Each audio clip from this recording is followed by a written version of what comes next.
ہمارے حضرت ایک واقعہ سنایا کرتے تھے کہ ایک آدمی اونٹ پہ جا رہا تھا، تو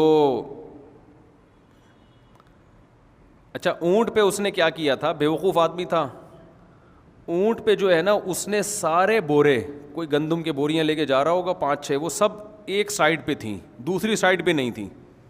اس کی وجہ سے اونٹ بیچارہ ایک طرف کو کیا ہوا ہوا تھا، جھکا ہوا تھا. اتنی کھوپڑی اس میں نہیں تھی کہ یار 4 بوریاں ہیں تو 2 ادھر ڈال دے 2 ادھر، تو چاروں بوریوں کا جھکاؤ ایک دوسری طرف تھا بڑا یہ سیٹ بڑا مالدار آدمی تھا، پیسے والا آدمی تھا.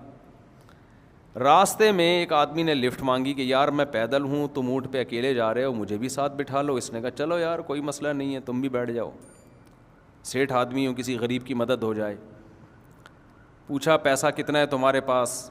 اونٹ والے نے پوچھا نا اپنے ساتھی سے جس کو پیچھے بٹھا لیا تھا. کہا پیسہ ہاں پہلے، اچھا اس نے اس کو یہ کہا جو پیچھے بیٹھا ہوا تھا نا، پیسے کی بات تو بعد میں آئی.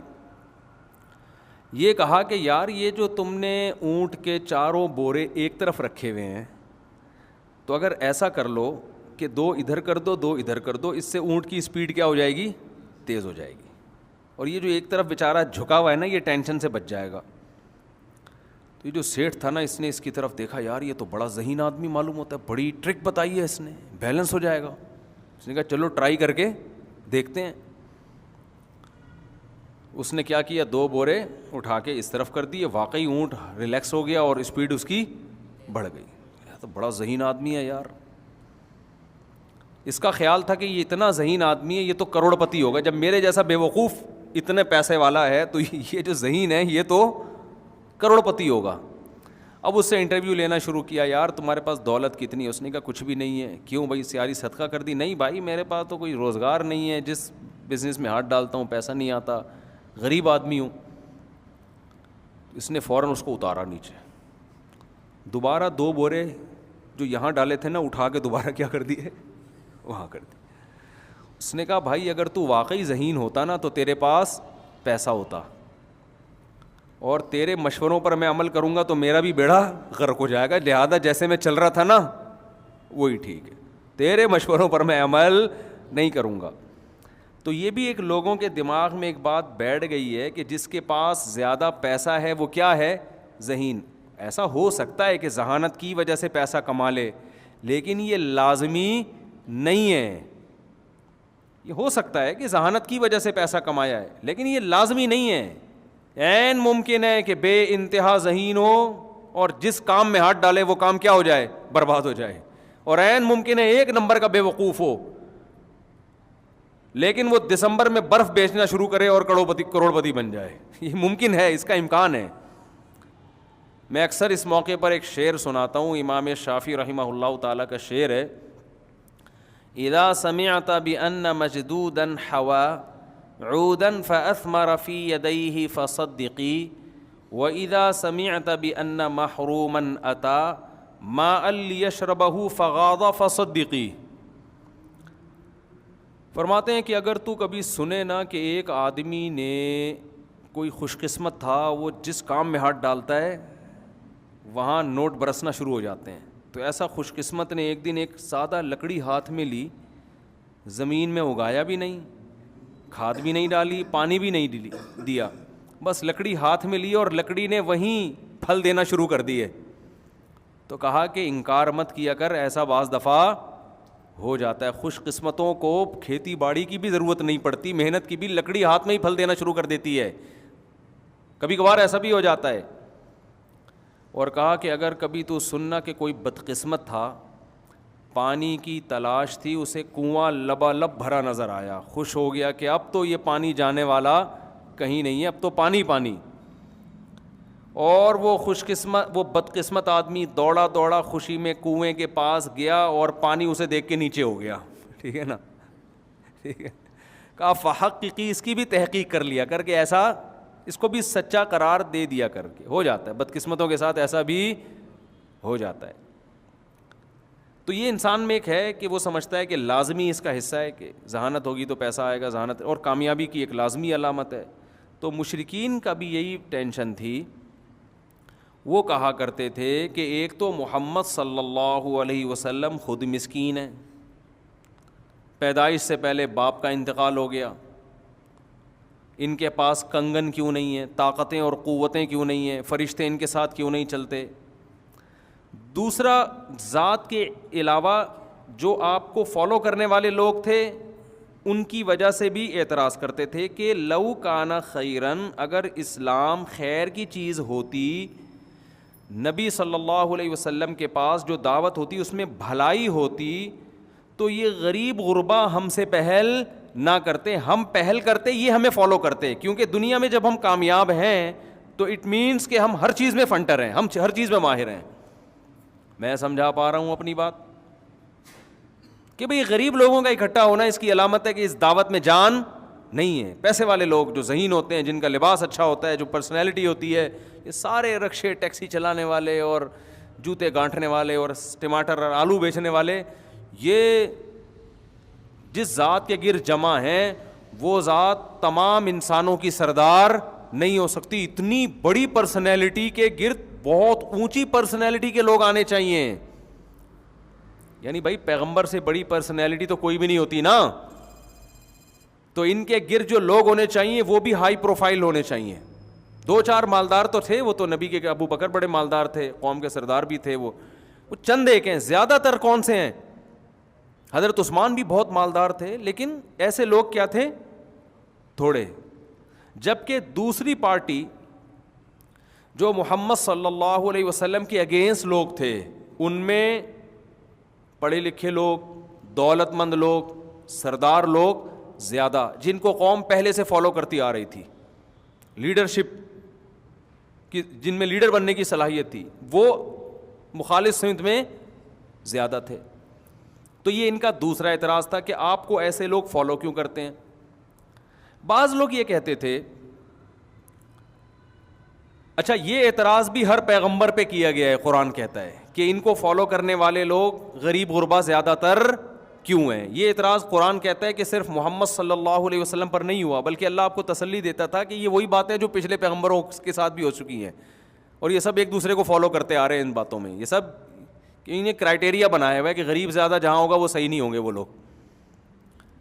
اچھا، ان میں جو تھوڑے سے کم درجے کے متشدد تھے اسلام دشمنوں میں، مشرکین میں، وہ یہ کہتے تھے کہ ہمیں نبی کی ذات پر اعتراض نہیں ہے، یعنی ذاتی اعتراض کہ آپ مسکین کیوں ہیں، آپ غریب، یہ چلو ہم اگنور کر دیتے ہیں اس کو،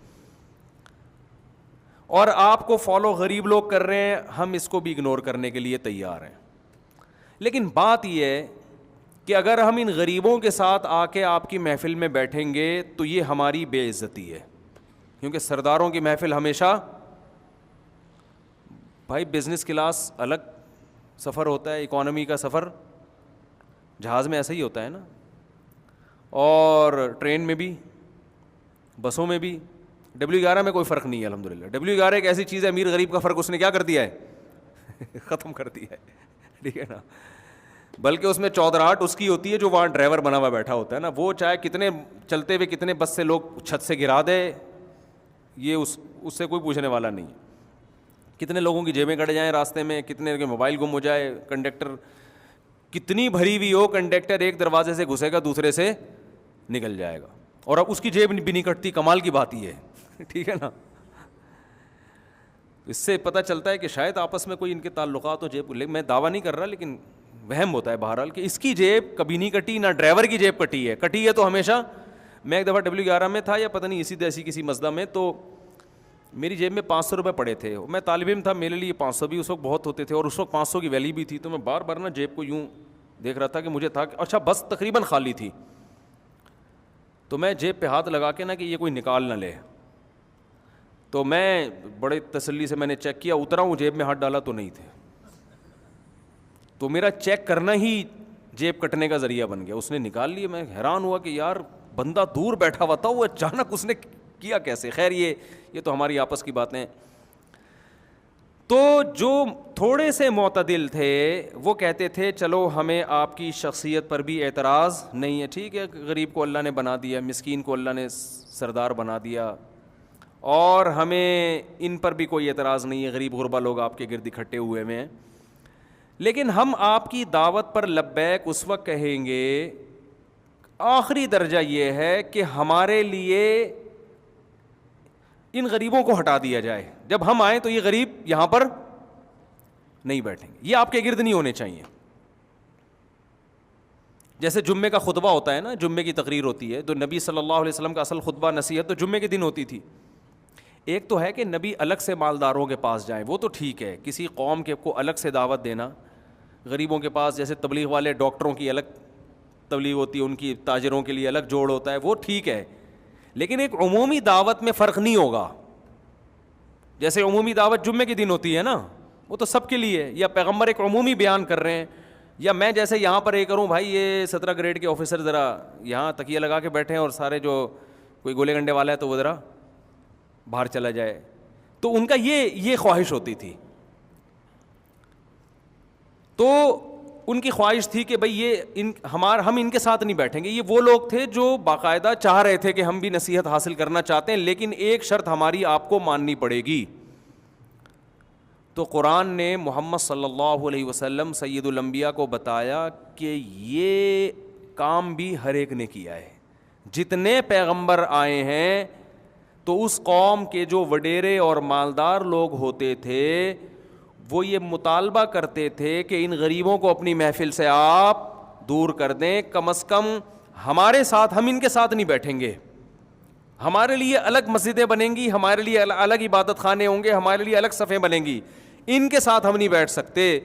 تو اللہ نے فرمایا, نبی صلی اللہ علیہ وسلم کو حکم دیا, وَلَا تَطْرُدِ الَّذِينَ يَدْعُونَ رَبَّهُمْ بِالْغَدَاةِ وَالْعَشِيِّ يُرِيدُونَ وَجْهَهُ مَا عَلَيْكَ مِنْ حِسَابِهِمْ مِنْ شَيْءٍ فَتَطْرُدَهُمْ فَتَكُونَ مِنَ الظَّالِمِينَ. کیا آپ کو ان غریبوں کو اپنی محفل سے دھتکارنے کی ہرگز اجازت نہیں ہے. دیکھو نبی دھتکارنا کیا ہوتا ہے, چلو ہٹو یہاں سے.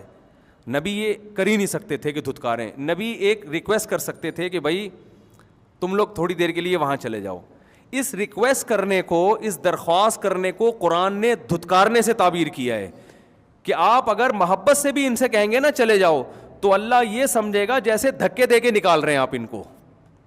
یہ قرآن کی بلاغت ہے کہ یعنی اللہ کی نظر میں یہ جرم اتنا بڑا ہوگا جیسے کسی کو دھکے دے کے اپنی محفل سے نکالا جاتا ہے, تو آپ کو یہ نکالنے کی اجازت نہیں ہے. ما علیک من حسابہم من شیء.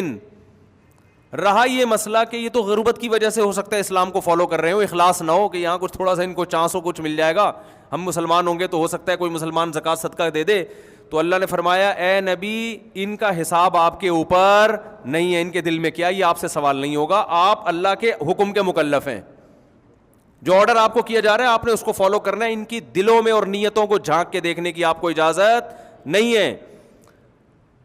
کیا آپ ان کے دلوں میں جھانک کے دیکھیں تو یہ جو غلط ہے کون ہے, صحیح کون ہے, فتطردہم, اور اس بیس پہ آپ ان کو نکالیں. اگر ایسا آپ نے کیا تو آپ اللہ کی نظر میں آپ کا شمار ظالموں میں ہوگا. بات آ رہی ہے سمجھ میں؟